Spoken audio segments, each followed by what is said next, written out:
So thank you, Luke and Melissa and Beth and Kate and everybody who's here today. I cannot tell you how delighted I am and honored I am to be with you all. I am to my heart and soul a children's librarian. I used to line my stuffed animals up and read to them when I was a little girl. I think this work is the most important community-led, heartfelt work I can imagine doing. And I just want to give you all a big shout out and all my appreciation and gratitude for what you've done for your communities these last 20 months. Please know it has been necessary and loved and really critical for your communities. And I'm really proud of the work that I saw libraries doing. I'd like to start today with an Indigenous land acknowledgement. I feel that this is important for us as we come together to take this moment. So if you can just center yourselves and think about the land where you live. The land that surrounds us is part of who we are. It reflects our histories. And so I would like to start today by asking us to acknowledge the Indigenous people of the land where you live. I live in Chicago, which is the traditional homelands of the Council of the Three Fires, the Ojibwe, the Odawa, and the Potawatomi nations. There are many other tribes, including the Miami, the Ho-Chunk, the Menominee, the Sac, and the Fox, who lived in this area and called it their home, where I am settled. So please take a moment to acknowledge those people who came before you, where you are. I also believe a land acknowledgement is not enough. It's important to promote social justice and decolonial practices that promote Indigenous visibility. And remember that we are settled on Indigenous land. It is ours to steward it. Think of the land, the water, the animals, the plants that are native to your home. Let this acknowledgement and this moment be an opening for all of us to contemplate a way to join in decolonial and Indigenous movements for sovereignty and self-determination for all. Thank you. Here's what we're going to do today. And I wish we were in a room together, although I think it would be a mighty big room, and I have a big voice, but I don't know that it's this loud. So here's what we're going to do. I'm going to just review this a little bit, and then we're going to dive right in. We have an hour and a lot of content to go through. So here's how we're going to seize the moment. Get it? I know Jimmy Fallon's never going to have me on his show. But, you know, when I was at Chicago Public Library, I actually had a librarian, Stuart Greiner, who used to create a list of bad jokes and puns for me. They're great for school visiting. They're great to use with your third graders.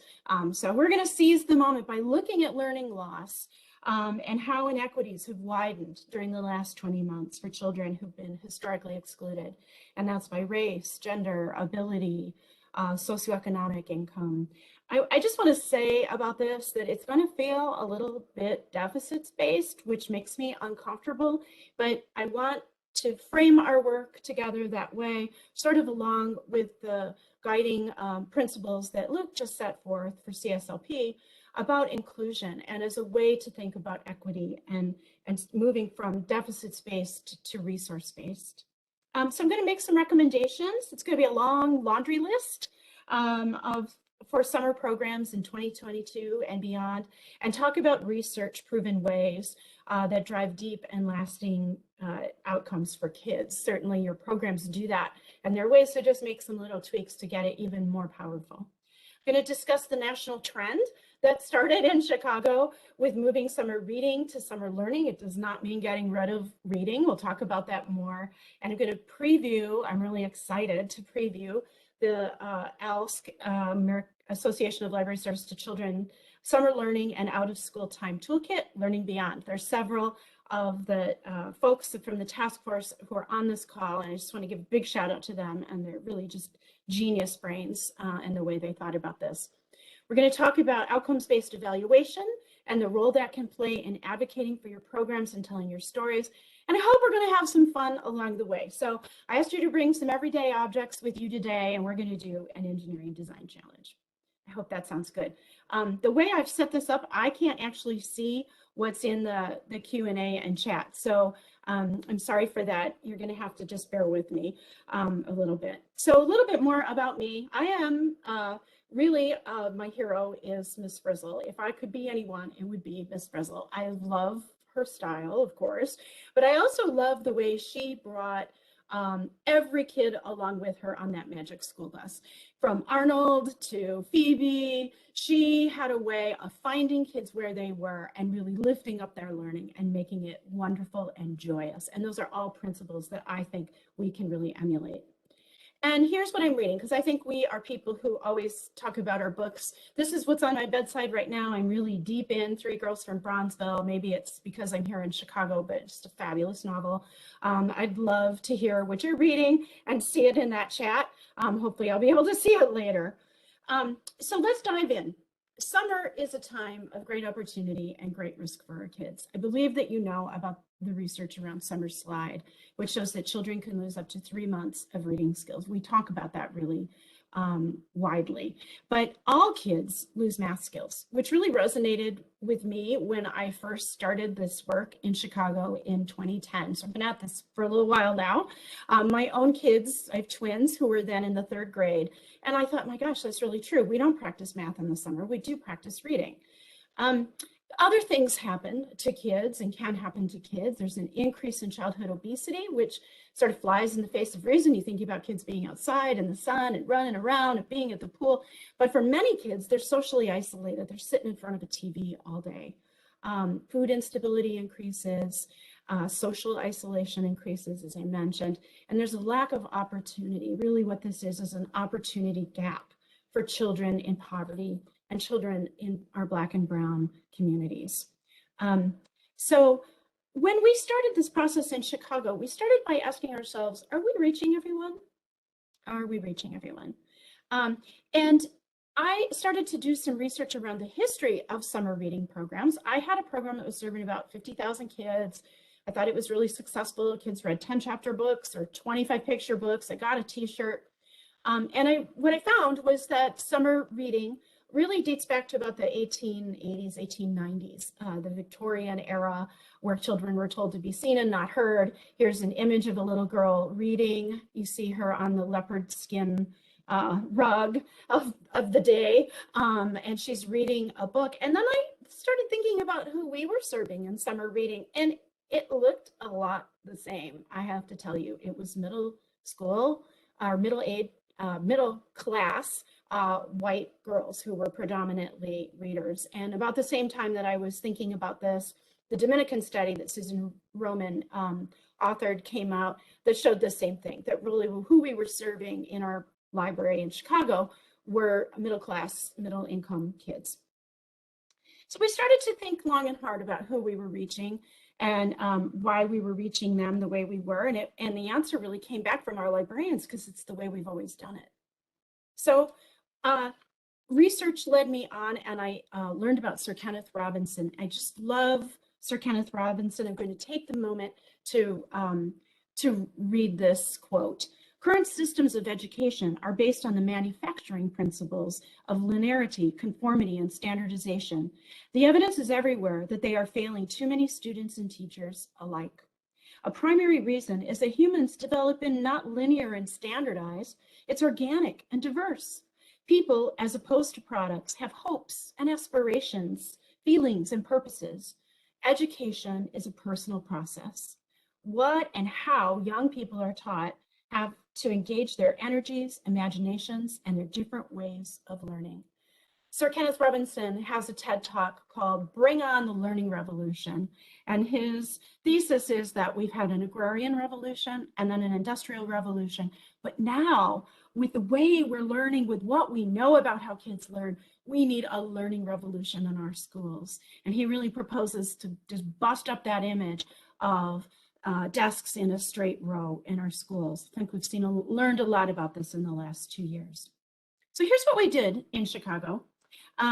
We started focus groups around the city. These are some just amazing moms from the greater Englewood community in Chicago. And, you know, people will say to me who know about our program, they'll say, oh, you're the lady who put STEM in, instead of reading, and nothing is further from the truth. We listened to what parents said in our communities. And what they said was, we want reading And we want our kids to be able to compete in high school when they get there. And we want them to be able to go to college and to have really successful careers, the thing that all parents want for all kids. So they asked us to increase math. And the way to do that for us was with STEM and art. So we took those focus groups and we really listened and centered our program around what community members were saying. We didn't just give lip service to it. We lifted up parent voice, and then we aligned our programs to STEM and STEAM. We brought in STEM to include art. And I really believe that art is more important now than ever because it's such an important way for perspective taking to happen, for self-identity to grow, for kids to articulate their dreams and their hopes. We maximized our partnerships with museums like the Museum of Science and Industry, and we really did deep outreach into historically excluded communities. For us, that was a big emphasis on our Black and Brown communities. We actually tracked more than reading. We tracked our reading, our discovering, and our create activities, our art activities. And then we evaluated them rigorously. We lined them up. We were able to line them up with school data because we had a research partner in the University of Chicago, which is a whole nother conversation. Maybe I'll see you at PLA or ALA. We can have a cup of coffee and talk about that. I went to NSLA and I was one of 4 libraries in about 2011. And National Summer Learning Association is just an amazing organization. They helped me. I never would have been able to do the research I did without them. They really believe that they can solve the problem of the opportunity gap in summer by expanding access, building awareness, and strengthening policy. And we're lucky to have them there. They have all sorts of resources for you, a knowledge center, training, support, conference, awards. Luke and I have been in conversations with them together. And they also have a professional learning community, which meets quarterly to just talk about what libraries need. So I'll talk to you more about that as well too. Here's a direct quote about their mission. Our work is based on the simple idea that summer, a time that is easily overlooked, yet critical to educational development, is bursting with possibility in closing the achievement gap between privileged children and less resourced children. They're wonderful. So here's some of the things I learned from them. Dr. Jimmy Kim is a professor at Harvard, and he has labeled something called the Faucet Theory. And that essentially says that when school is on, learning is happening. The faucet of learning is happening. When school's out, that faucet dries up for our kids, be it a weekend, a winter break, a summer break, a global pandemic. We're going to talk about the global pandemic. The learning dries up. And that leads to what we know as the summer slide. But look at this, 2/3 of 9th grade achievement gap in reading, the 9th grade achievement gap in reading can be attributed to summer, because every summer what happens, that gap grows and grows and grows for children who don't have the opportunities to access libraries, museums, summer camps, trips, all that learning that can happen during the out of school time. So here's what happened to us at CPL. We saw actual academic gain by repositioning our program. We saw the kids were gaining up to 3 months across the city, irregardless of their zip code or their community level of school readiness and all those good things. We saw increased community engagement, just a real rigor and interest from families. We saw increased and sustained motivation from city partners. And then we got a seat at the mayor's table. And that's a whole nother story that would require more than a cup of coffee. But we got a seat at the mayor's table, which is where we all need to be with our elected officials talking about the importance of our library programs. And those credible results that we were able to measure and share and storytell about brought a myriad of other opportunities to us. So I love this quote from Mike Tyson: everybody has a plan until they get punched in the mouth. My plan was we were just going to keep going with summer learning in Chicago. It became time for me to retire, and shortly after, 2 months after I retired, COVID hit. And I just want to, this is a trigger warning. There may be in the next maybe 5 minutes some slides that are really hard for you to hear or see, because we're going to talk about what's happened in the last 20 months for our kids. And we've all been through some trauma, I want to say, and I think we just need to breathe it in and take it in to our souls and our spirits, that there has been trauma for all of us. So please feel free to step away if you need to. Dr. Martin Luther King, in his March on Washington, called that moment the fierce urgency of now. And really, he was speaking to a divided nation. And we know what he was saying is that we're stronger when we move together, and when we move forward together. And that's true. John F. Kennedy said, a rising tide lifts all boats. We've seen that not everybody's been treated the same in this country. And we are people, we are change agents in our communities who can help move our country forward for everyone. There is a fierce urgency of now. We can't go back to doing things the way we used to. Let's look at some of the data. So this is data from NWEA. This comes from September 1st, and you know NWEA is the testing folks. They don't have data on the school year yet. It'll take a little while because we're just right in the middle of it. Now, if you're like me, you look at the top line of a graph and you'll see that that's 8th grade reading. This is all reading scores from across the country. And the solid line here is typical growth. And you'll see what happens over the summer for an 8th grader around reading loss. There's not actually all that much reading loss for an 8th grader. But then if you look at the dark dotted line, that's the COVID slowdown. That's what happened when schools first closed, and we start to see that things slowed down for kids. And then you see the actual COVID slide, what really happened between March 2020, when schools closed in the absence of schooling, to remote learning, and then to hybrid learning during this last year. Now, if your eye can just travel down from the 8th grade to the bottom line of 3rd grade, we all know, we're all people who know about 3rd grade reading and care about 3rd grade reading. We understand how important 3rd grade reading outcomes are for graduation, for life success. We know the statistic about prisons being built based on 3rd grade reading scores. But look at what normally happens to kids in the 3rd grade, and then look at what happened during the slowdown, and look at the actual COVID slide. Our kids ended up 7 to 8 months behind in reading in the 3rd grade. Now, there's a lot of speculation in the education world about this. A lot of thought is that 3rd graders are still learning the skill of reading, where 8th graders aren't. And I think it's just a really fascinating and deep conversation.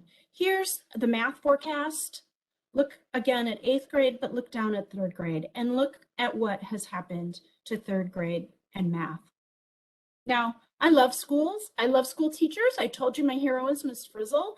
This is not an indication of what schools did. They were absolutely heroic. And this is an indication of how important they are and how we can center conversations about community building around our schools and supporting our schools. Learning loss will probably be greater for low-income Black and Hispanic students. I'm going to let this just sit for a second, because this is about the quality of instruction that happened.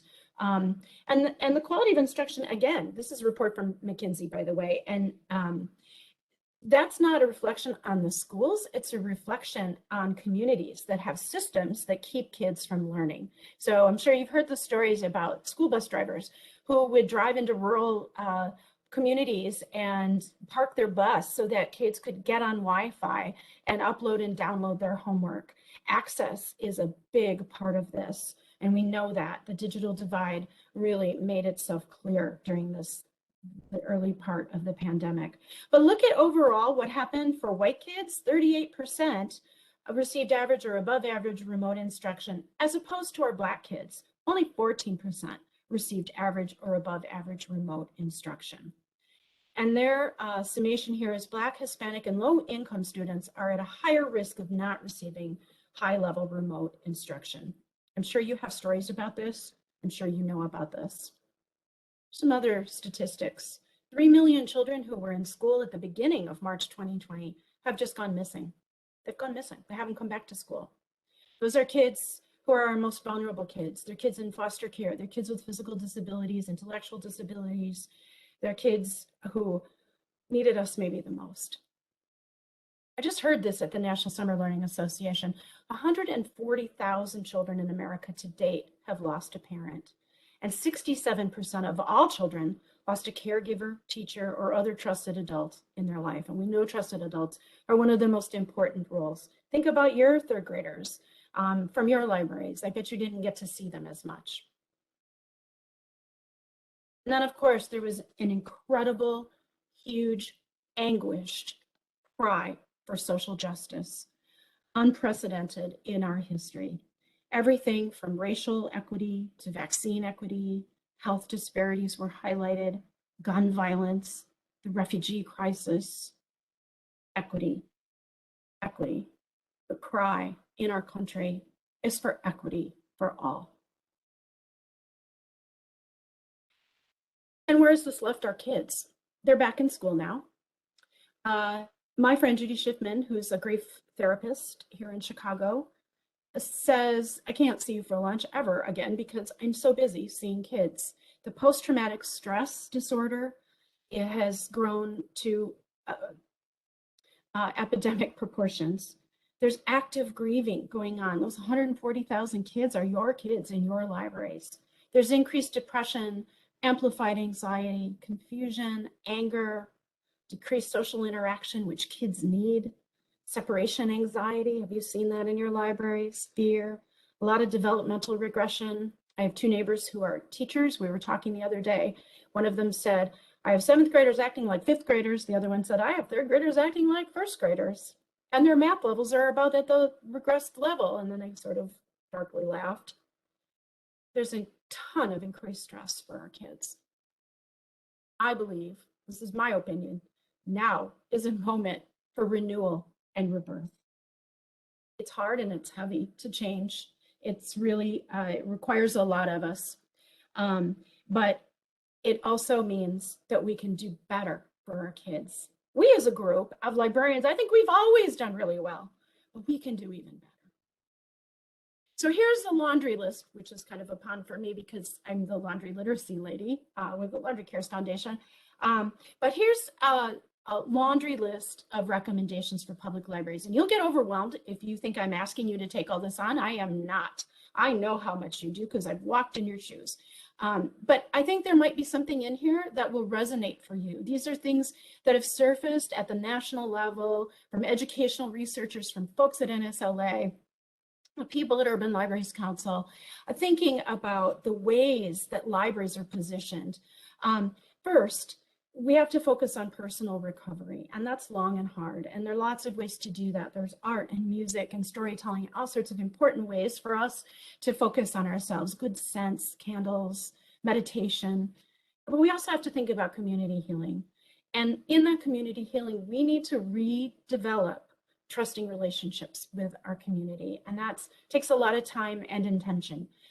I think maybe the best thing you could do this summer is have a hula hoop party on your front lawn, or a dance party, or fire up the barbecue and barbecue together to launch your summer reading program or summer learning program.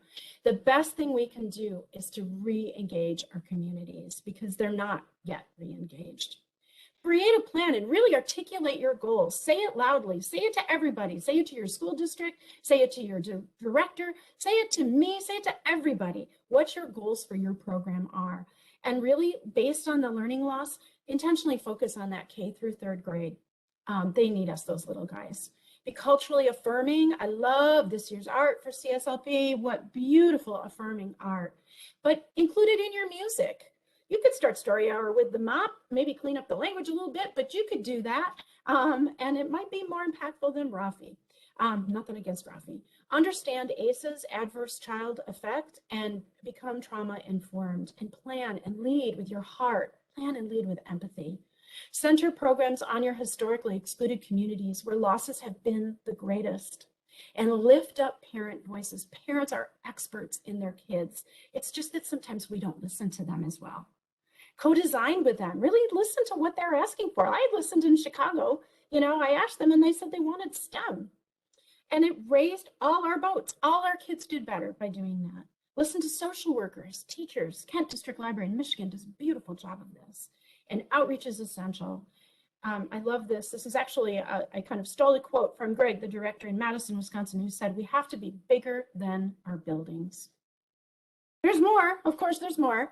Reinforce reading and math fundamentals and talk about it in your community from the value you add. Even if you're lifting up recreational reading as your goal, that still helps in school. And that's how you're going to get the ear of your elected officials and position yourself to be taken very seriously in your municipalities. Use STEM and STEAM as an entry point for diverse learners. Integrate arts. I talked about art. Target that social emotional learning. Ask kids how they are. Ask them how they're feeling. Tell them when you're not feeling okay. Give them the vocabulary to express themselves.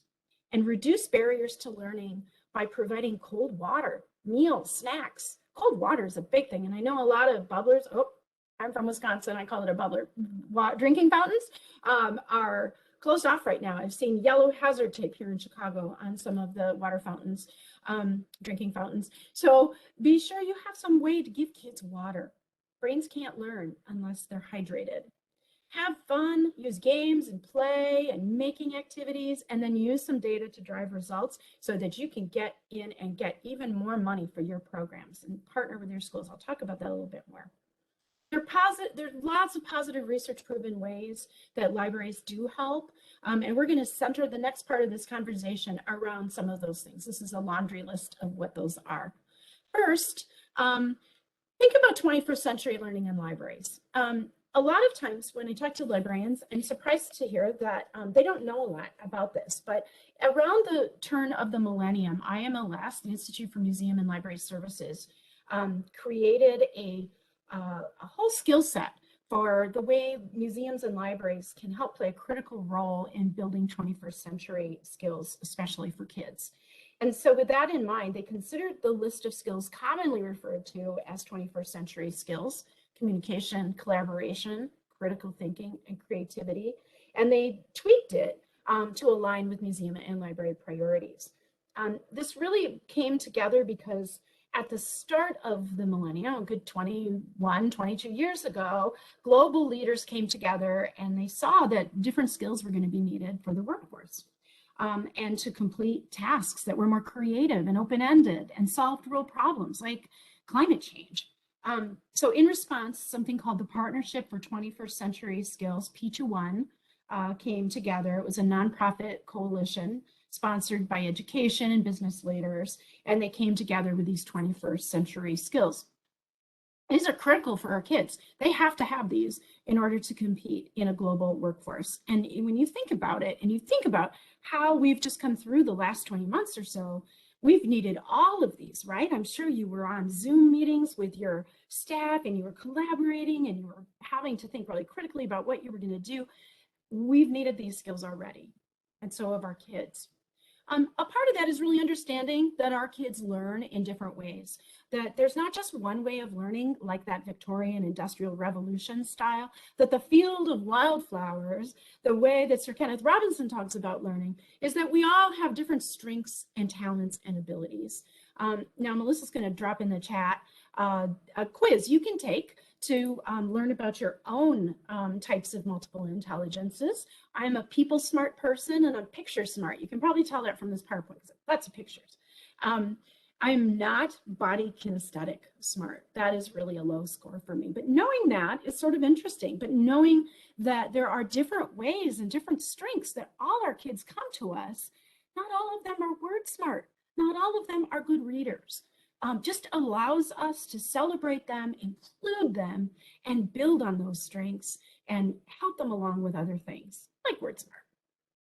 So STEM and STEAM learning. We talk a lot about the habits of mind in STEM and STEAM, and you'll see that there's an overlap there in the center of this image with the 21st century skills. Curiosity could be kind of considered one, right? Just like being interested and curious. Curiosity really comes from something called an information gap. Like I had a kid in the library years ago who loved to take apart my ballpoint pens on the reference desk. He every day would take apart the ballpoint pens. And I finally said to him, Jose, what are you doing with all my pens? And he said, I'm very, very curious about why they work. So then I let him take my pens apart. So curiosity is problem solving kind of moving in the opposite direction. Critical thinking, creativity, persistence, right? Persistence. I want to just say here how persistent I know all of you have been. Think about your virtual story times. My feeling is that it might be that you have had to be persistent through the last year or so, that you've had to really solve some problems, iterate new solutions. We'll talk about that more. But STEM, for all the different things it does, and for all the reasons that I personally don't feel like a STEMmy person myself, I'm not particularly strong in science or math. I love STEM and STEAM for kids because it builds these habits of mind and it gets them ready for what they need in school and life. And a growth mindset. There's a groundbreaking book by Carol Dweck called The Growth Mindset that really talks about moving kids away from that industrialized view of learning into failure first, and I'm going to learn from my failure approach. It's okay to not succeed the first time. In fact, it's actually better. So you're going to learn and from your failure a lot more than you're going to learn from a success. Think about, take a moment, think about a time in your life where you learned from not doing something perfectly the first time. I think this is hard for libraries. I know it was really hard for me as a librarian because we're the holders of the public trust and a little bit of money. And so we really feel like we have to just get it right the first time. And I think a lot of times we don't take a big risk and take big chances because we know we're holding that money and it's so precious. But really thinking about the ways that you can tweak your programs and try new things to help serve all those kids is what we're talking about here and what we're trying to build in our kids. So the engineering design process, I sort of alluded to this before, but this is a really important process. It's one I think we all take part in just naturally in our libraries. So think back to those virtual story programs that you guys all delivered. First, you had to ask yourself a question: how can we reach our kids when we can't be in our libraries, when they can't be in our library? And then you imagined a way. You imagined that you could do it over sort of like a televised or Zoom approach. And then you planned out how you would do it. You created a story time, and then you delivered it. So you're creating and delivering. And let's say Mr. Mittens, your cat, walked across your computer screen. And you were like, oh my gosh, this is a failure. All the kids saw was my cat and not my book. You could have given up if you had a fixed mindset, but a growth mindset says, I'm going to learn from that. I'm going to put the cat in a different room, or I'm going to be in a different room, or I'm going to include stories about cats in case Mr. Mittens comes across my screen again. So you improved your process, and then you start all over again. We can use that in all of our programming. In fact, I think we really do. But we can also program with that and teach that to kids because it's a learned set of activities and behaviors. I've talked to engineers. I have a friend who's an engineer at Bosch and works on windshield wipers. And he said they go through this engineering design process on a daily basis, sometimes several times a day when they're iterating ways to make those windshield wipers stick and clean our windshields even faster and better. So we're going to try this. We're going to try it just for the sake of time with a story I believe you all know, and that's the Three Little Pigs. So here's a version that, you know, when I was telling this story, I had a flannel board and I just had the pigs run from the flannel straw house to the flannel stick house to the brick house. I didn't actually have the pigs eaten up, but you know, we're going to go for it because we're all adults here. You probably have various opinions about that, but so he huffed and he puffed and he huffed and he puffed, and at last he blew the house in and he ate up the second little pig. All right, a cautionary tale. I asked you if you would bring some materials with you today, things that I thought you might just have around the house that wouldn't cost a lot of money, because I really believe firmly that STEM learning materials should not be a barrier to accessing the way we think about STEM. So I asked you to bring a facial tissue, a piece of paper. I hope it's a recycled piece of paper. If not, that's fine too. A couple paper clips, a rubber band, and some tape.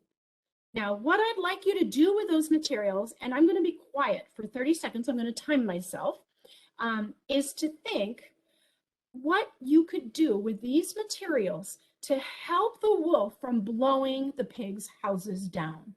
What could you make out of these things? This is an engineering design process. I'm going to show you in a few slides what I made with the same things, but I'm going to give you 30 seconds now to take your materials. Does everybody have them? And go.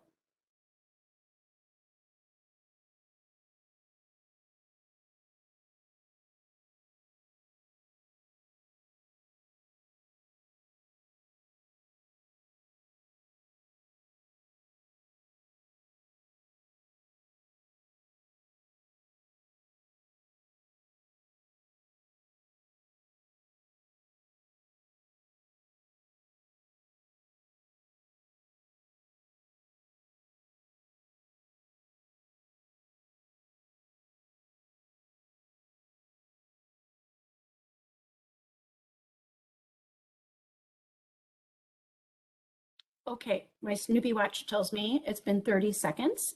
You can keep working on this while I'm going to keep going, and then we're going to come back and talk about what you built.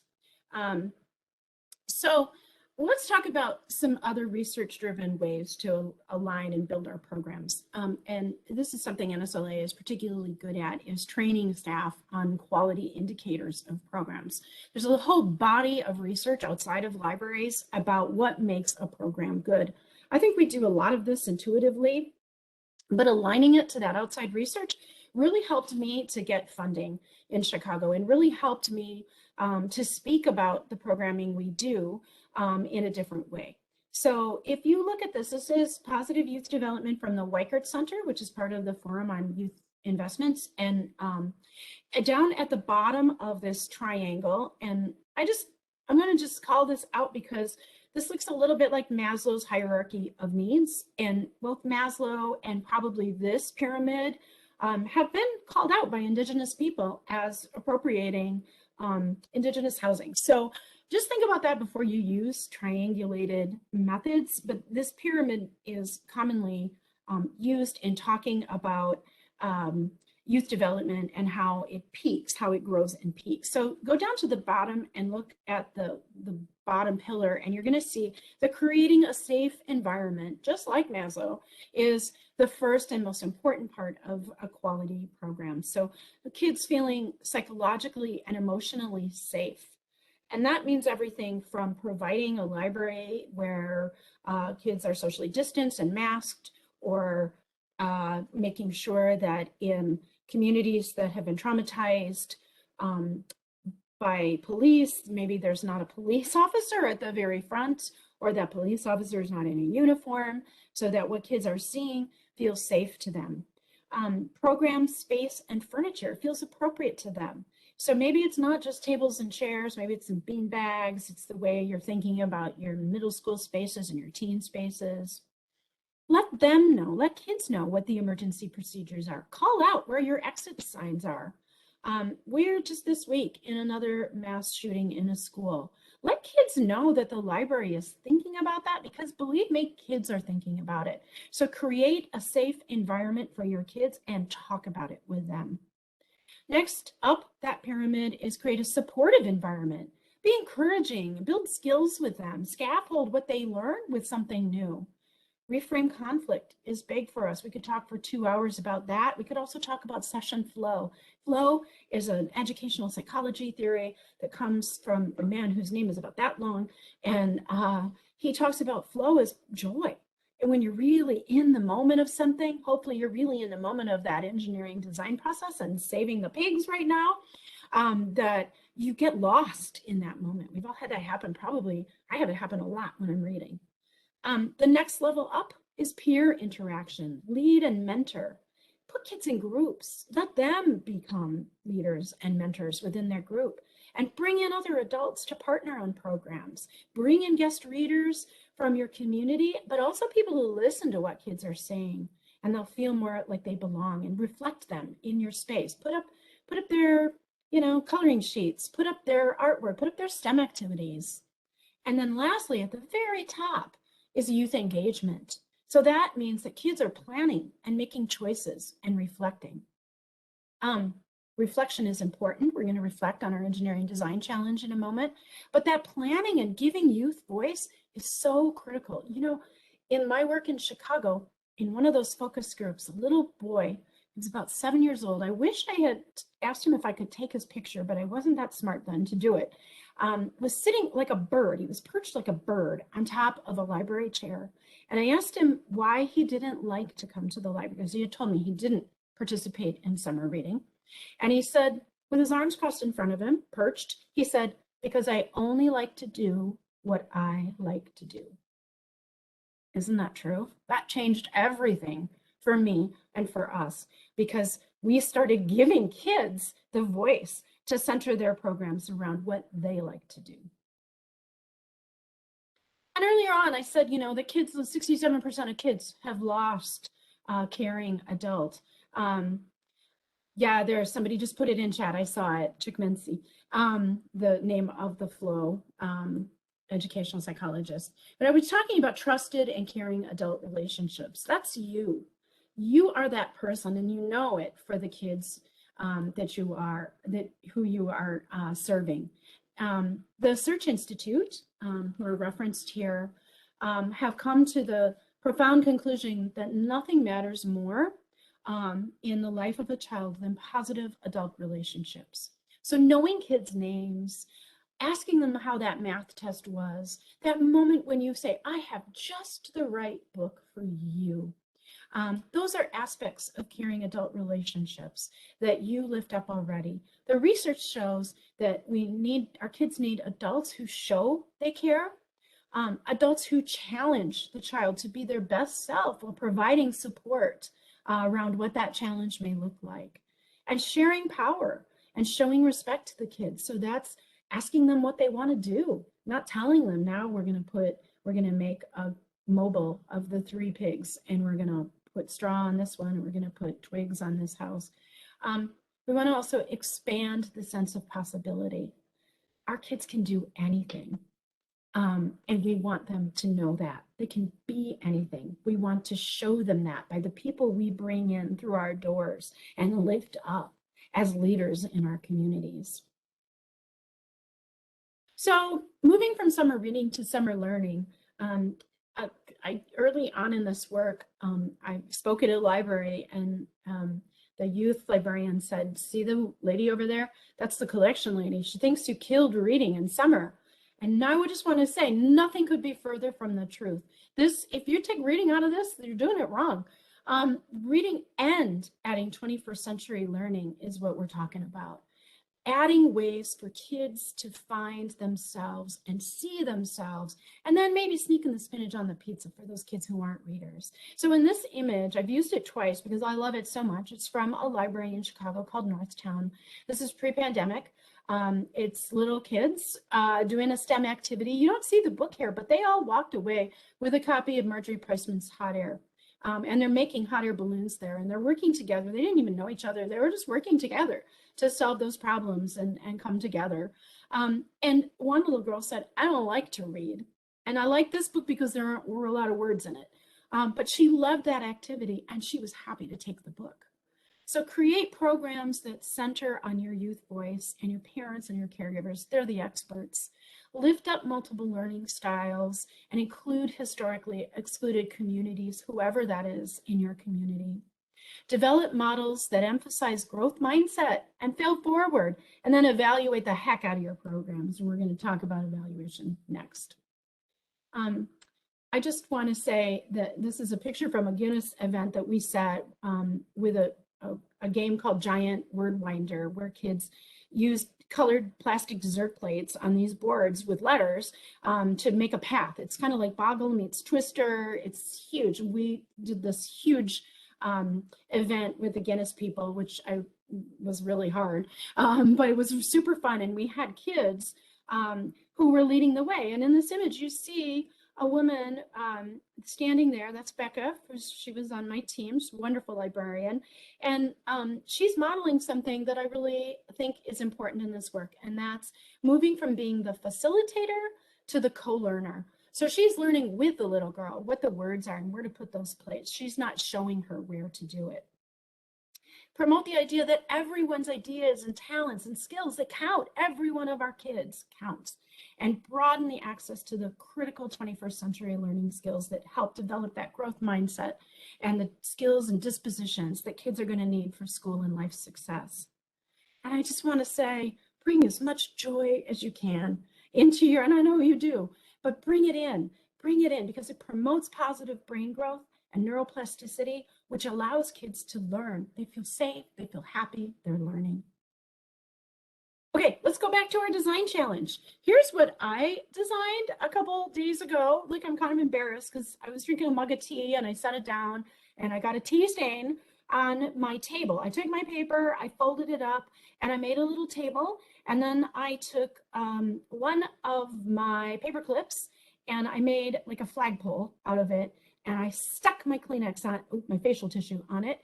I didn't use my tape or my rubber band in this, but what I've created is a huffing machine so that when the wolf huffs in, he'll suck the facial tissue off the flagpole and it'll act like a cork in his snout. Now, if we had a lot of time, we could test this and then I could iterate and create a new solution. If we were in the room together, we would have done this in pairs or at tables, and we would have found some ways to make this our projects even better. Drop in the chat what you created while we've been chatting. And I have to say that this is so much fun to do with kids. I've done this exact challenge with kids. I had one kid who took the paper and just wrote on it, "Wolf, go away. You are not wanted here. Signed, the pigs." So lots of fun ways that kids have. Oh, a paper shield. I made a paper shield to go over the front door. Very smart. Kiss your brains, a face covering. Very smart in 2021. We don't want that wolf's germs. A decoy pig. I never thought of that. This is super fun to do with kids in programs. And I'll tell you, moving to something like this builds empathy with kids. You can talk about the wolf, you can talk about the pigs, you can talk about why the pigs were lazy, you can read John Sheska's book. I mean, there's lots and lots of tie-ins to do. And this all comes from finding the problem, right, in a book, which most storybooks have. I've done this with Pete the Cat, the Three Little Pigs, the Three Billy Goats, got lots and lots of stories to do this with.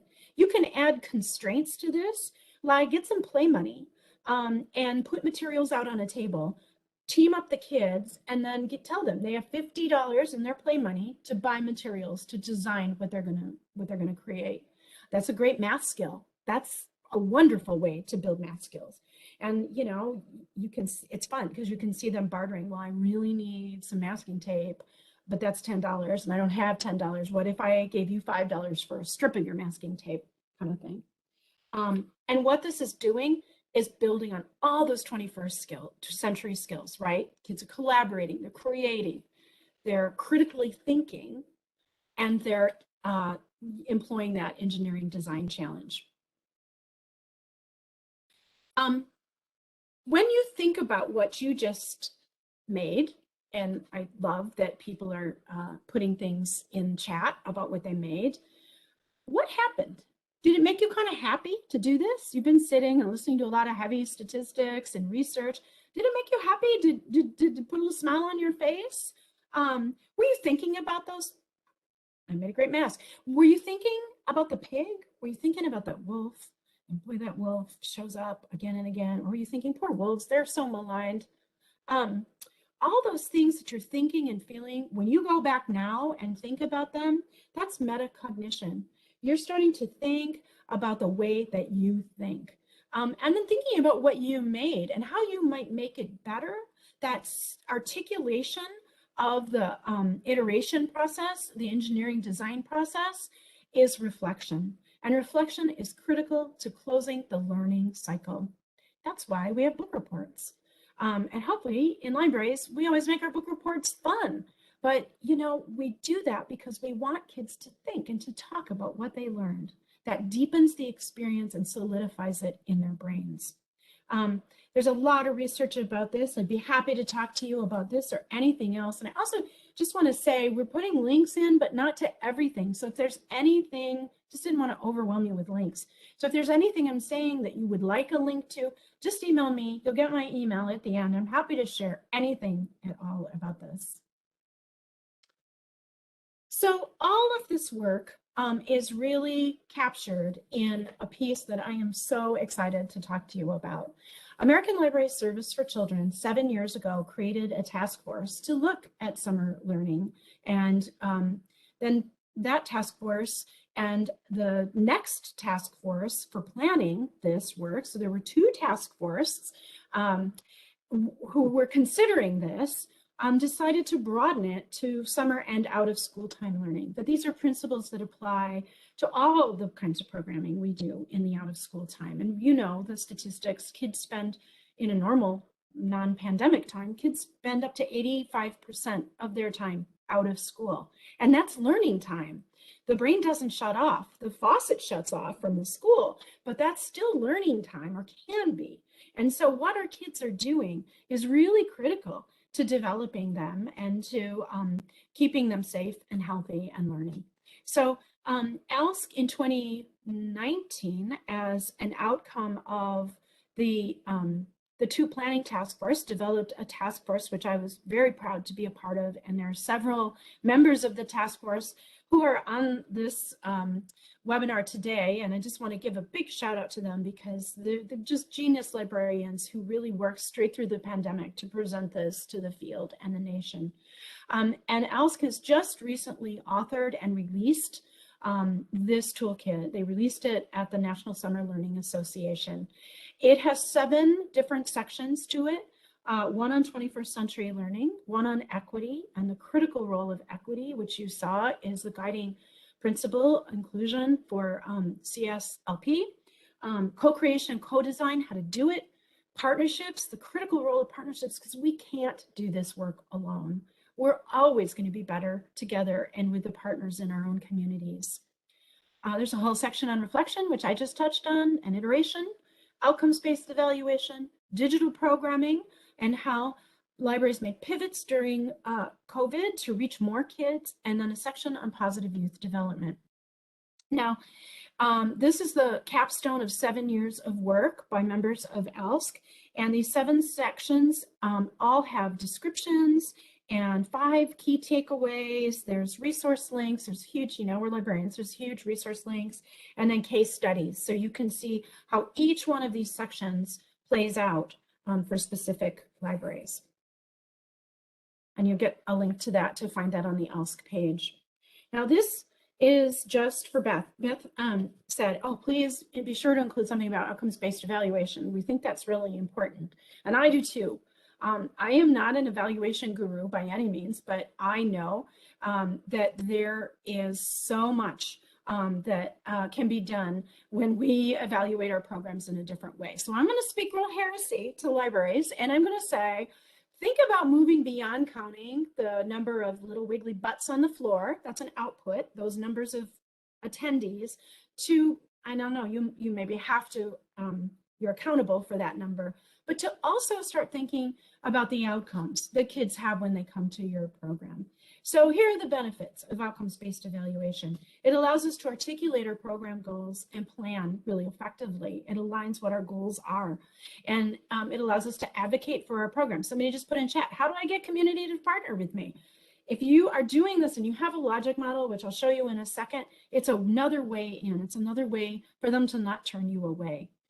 It allows you to hear from program constituents and better understand your own impact, because really this is a whole lot of work. Our summer programs are a whole lot of work for everybody in the library, and they're money for our library. So we want to be doing them as effectively as we can, not just because we do them the same way we always have. It creates a roadmap for strategic planning in your library. It gives you data for informed decision, and it allows you to tell your story to key stakeholders. And on that note about partnering, I'm happy to talk to you at length about partnering. It's much more complicated than that. I understand that. I really give space to that. So create an evaluation plan or assess how you're making progress.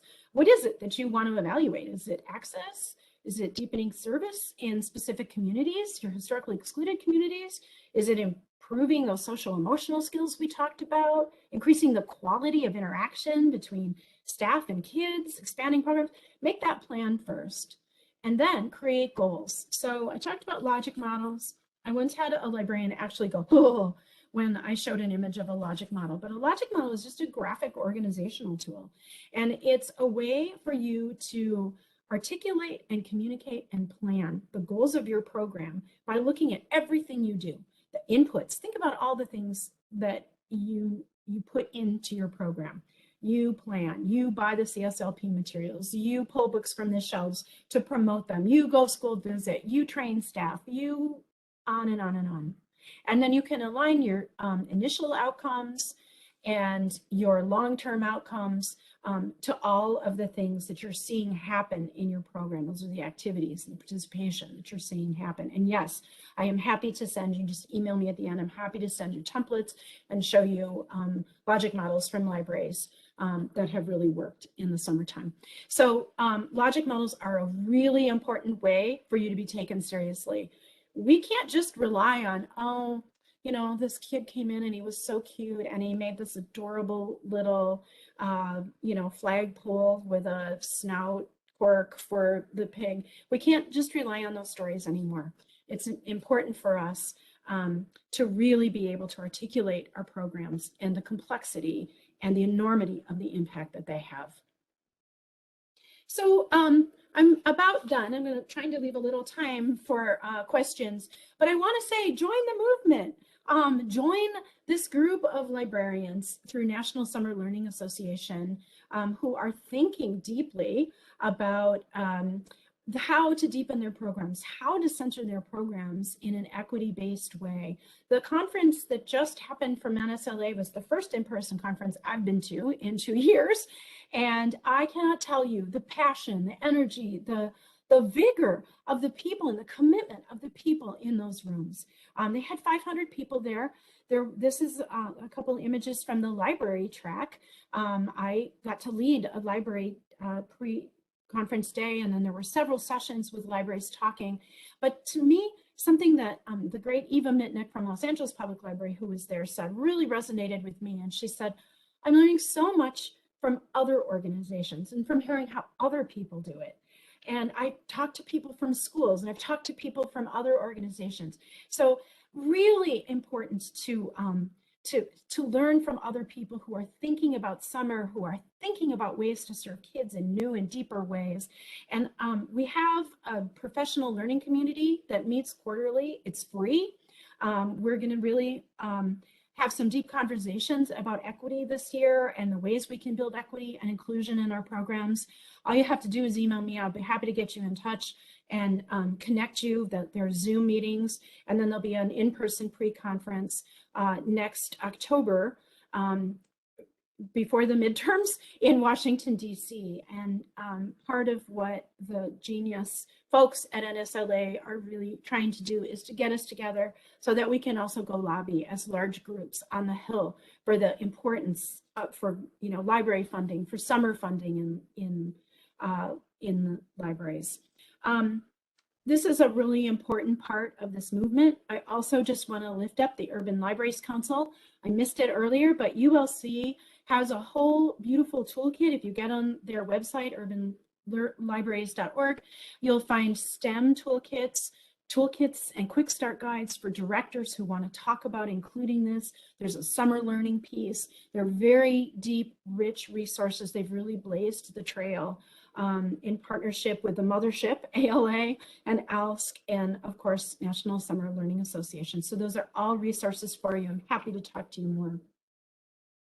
I want to close with a special campaign that NSLA is lifting up this year for libraries.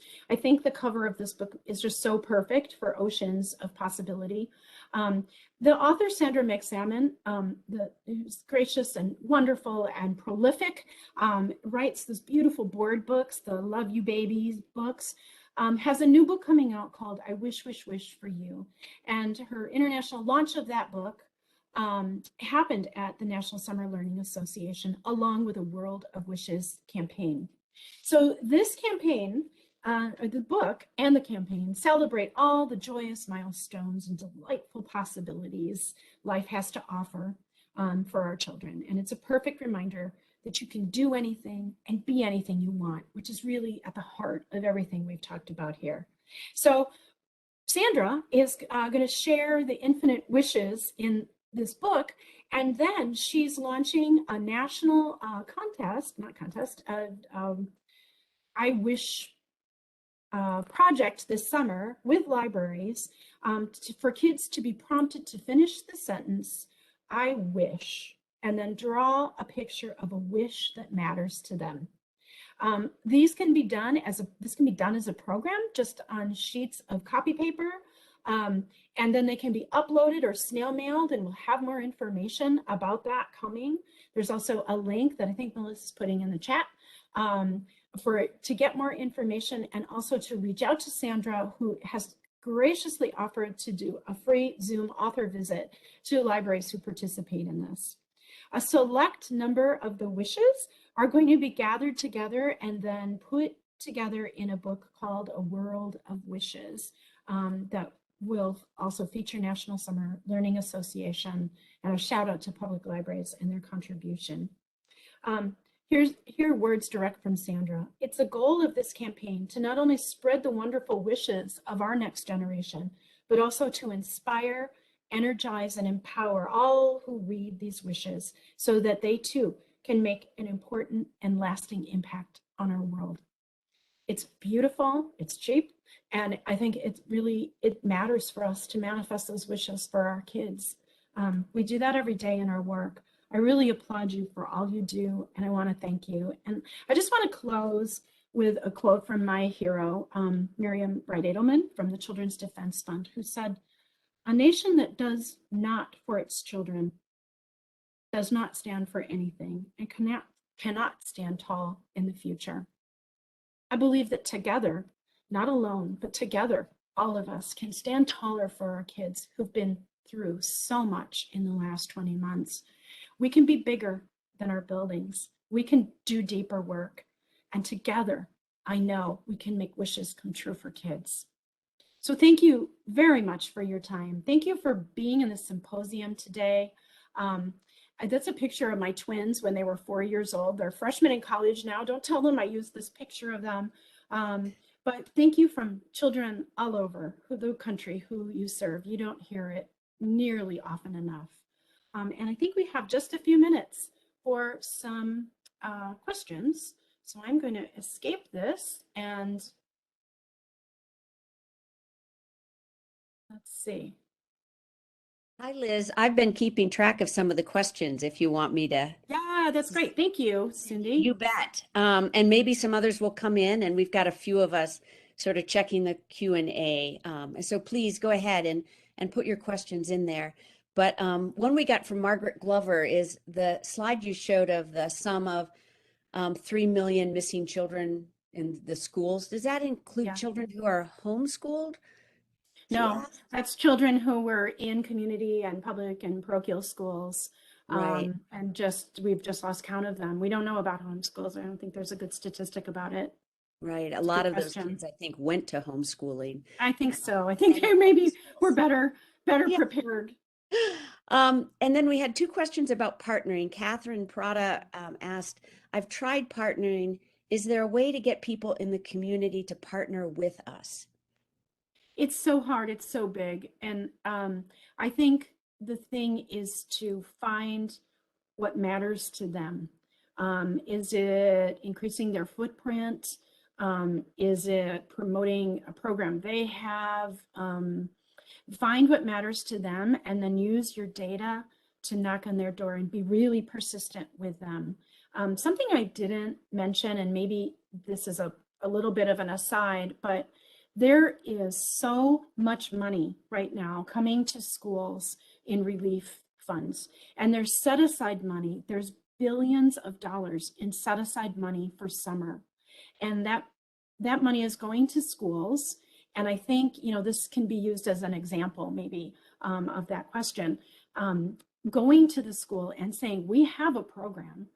we're researching it to find out, to see what our impact is in the community. But here are the things we know. We know that reading recreationally supports academic reading gains. We know that our program offers safe, trusted adults. We know that our program does this and this and this and this, is a way to talk to them so that they can hear. Those schools are so overwhelmed right now. You and I know they are, but I think talking to them through the lens you think they're best able to hear from you is the way to go. Not just saying I have a program, and you probably don't do that, but I think that's an angle to try, and to try various people. Something we found in Chicago was that we got an in through a museum we had been trying to work with for years, because somebody on our staff was neighbors with somebody who worked there. And that neighbor was able to go and to say to the head of education, the public library really does great things. So sometimes it's thinking about who your other relationships are that that can help you get in. It's a hard conversation. People don't often Thank you. Yeah. Okay, and then we have another question from Sarah Rinsema. She asks, are you suggesting that libraries work to partner with organizations that are funded through 21st Century Learning? If so, is there some good examples out there of how libraries are doing this? Not necessarily 21st Century Learning. There are examples. I just recently saw something about a library, I think in Oregon, who was partnering with a school that has 21st century money. But the elementary school and secondary school relief funds have pull out money earmarked for summer learning. And there's just a ton of it that are coming to each state. There's a wonderful, one of my library heroes, Sue Abramson from Wapaka, Wisconsin, is working on that right now in her small rural community to figure out how that money is coming in her state. Is it through public instruction? Is it through her school district? And how can libraries partner in on that? That's a huge question. NSLA is working on it. They have a policy advocate. Again, I think if you can join the professional learning community just reach out to me. I'm in that. I think they're really working to figure that out along with the Urban Libraries Council. Wonderful. We have several more questions popping in, so we'll try to answer as many as we can before we have to leave. Steve, this is Beth. We probably have 2 or 3 more minutes before we'll need to. Thanks, Beth. Steve asks, do you have any models to share of systems that you use to get the feedback directly from children regarding summer programming, particularly in libraries with multiple branches, that give them what they want piece? Yes. My own model I can talk about. So part of logic models is to develop surveys to get at whether your short-term indicators and your goals are being met. So we created surveys for little guys, the early childhood. We had an early childhood component for their parents and caregivers, for school-age kids themselves, for our tween volunteers themselves, and then for parents and caregivers. And we also surveyed teachers of kids who had participated to see if they saw any difference. So we were actually able to we did paper surveys, but we'd go really into the heart of the programs in multiple branches. So we'd go up to the parents who were sitting there on their phones in the back of the room, and no judgment. Parents are going through a lot, and that might be the only time they have to check their email or they're applying for jobs. Who knows what they're doing on their phones? But we'd go right up to them and say, excuse me, but could you give us some feedback about this program? Is this meeting what you want your kids to be doing in the summertime? And we'd ask kids themselves. And what we found from all of that surveying, I'm going to stop myself by saying, if you put a survey on the table, the people who are highly satisfied are the ones who are going to complete that survey. You'll get the big thumbs up from folks. But by going into programs where people are a little more hidden from that first view, you'll get deeper answers. What we found was that parents and kids saw huge satisfaction with the programs, and the kids were really honest about what they liked and didn't like. And so that allowed us to make continuous improvement to the program each year. And we did that in various languages because it's important to be as culturally appropriate and affirming as we can. And so we had staff who were going out and surveying in Farsi and Spanish and Polish and as many languages as we could get to. Wonderful. I'm happy to talk more about that too. Thank we you, Liz, so maybe- much. Beth, can I do one more? Just quick. Really, really quick, Cindy. Justine wanted to know what was the name of the funder that state organizations are receiving.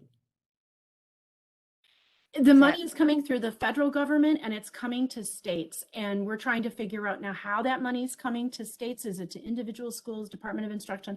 I think NSLA is really the resource to look to for figuring that out, because they have a legislative ally who's working to help us decode that.